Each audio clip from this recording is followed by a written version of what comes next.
ഇപ്പോൾ ശ്രീ രാമസിംഹൻ നമ്മോടൊപ്പം ചേരുകയാണ്. ഇവിടെ മലപ്പുറം ജില്ല വിഭജിക്കണമെന്നുള്ള ആവശ്യം തന്നെയാണ് കേരള മുസ്ലിം ജമാഅത്ത് മുന്നോട്ട് വെച്ചത്. അതിന് പിന്നാലെ മലപ്പുറം ജില്ല വിഭജിക്കണമെന്ന ആവശ്യവുമായി കാന്തപുരം അബൂബക്കർ മുസ്ലിയാരും രംഗത്ത് വന്നിരിക്കുകയാണ്. കേരള യാത്രയുടെ മുഖ്യ അജണ്ട തന്നെ ഇതാണ്. എങ്ങനെ പ്രതികരിക്കുന്നു താങ്കൾ? ആദ്യം നമ്മൾ പറയുന്നത് അവരിപ്പം മലപ്പുറം രണ്ടാക്കുന്നത്. അതിന് മുന്നേ വേറൊരു കാര്യം പറയും. മലബാർ സ്റ്റേറ്റ് എന്നൊരു ആശയം ഇതിനു മുമ്പ് ഉണ്ടായിട്ടുണ്ട്. അതെ, അതായത് മലബാറിലെ എണ്ണം കൊണ്ടാണല്ലോ ഇപ്പൊ വണ്ണം വെക്കുന്നത്. ഈ എണ്ണം കൂട്ടുക എന്നുള്ളത് തന്നെയാണ് അടിസ്ഥാനപരമായിട്ട് ഈ ഇസ്ലാമിസ്റ്റുകളുടെ ഒരു രീതി.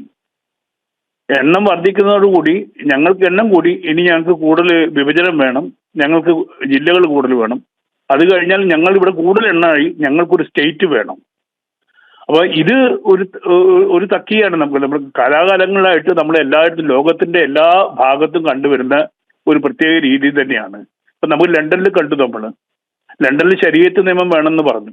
എങ്ങനെയാണ് അവിടെ എണ്ണം കൂടി. അപ്പം ഈ നമ്മുടെ കേരളത്തിൽ മറ്റൊരു ജില്ലയിലും ഇല്ലാത്തൊരു പ്രത്യേകത എങ്ങനെയാണ് മലപ്പുറത്തിന് മാത്രം വരുന്നത്?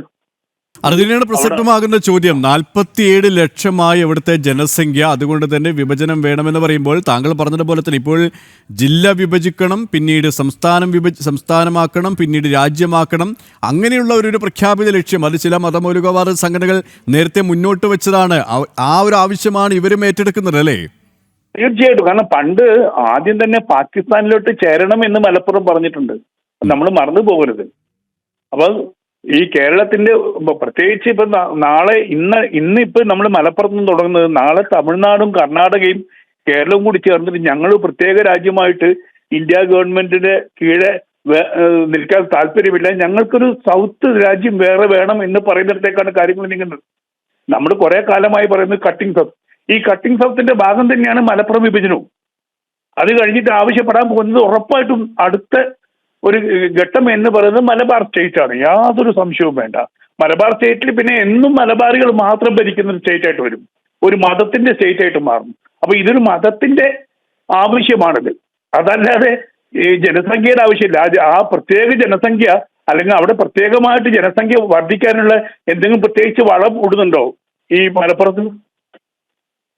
അപ്പൊ എണ്ണം കുറയുന്നവന് വണ്ണമില്ലാതെ പോകുന്ന ഒരവസ്ഥ ഉണ്ടാവും. എണ്ണമില്ലാത്ത ജില്ലകൾക്ക് പ്രാതിനിധ്യം കുറഞ്ഞു വരില്ലേ? അപ്പൊ എണ്ണം കൂട്ടുകയാണ് ഏറ്റവും കൂടുതൽ അധികാരത്തിൽ ഏറ്റവും കൂടുതൽ ഊന്നിപ്പിടിക്കാൻ പറ്റുന്നത്. എണ്ണം കൂട്ടുകയാണെന്ന് ഇവർ തെളിയിക്കുകയല്ലേ ചെയ്യുന്നത്? അത് തന്നെയാണ്. വളരെയധികം നന്ദി ശ്രീ രാമസിംഹൻ, ഈ ഒരു സമയം ഞങ്ങളോട് സഹകരിച്ചതിന് വേണ്ടി.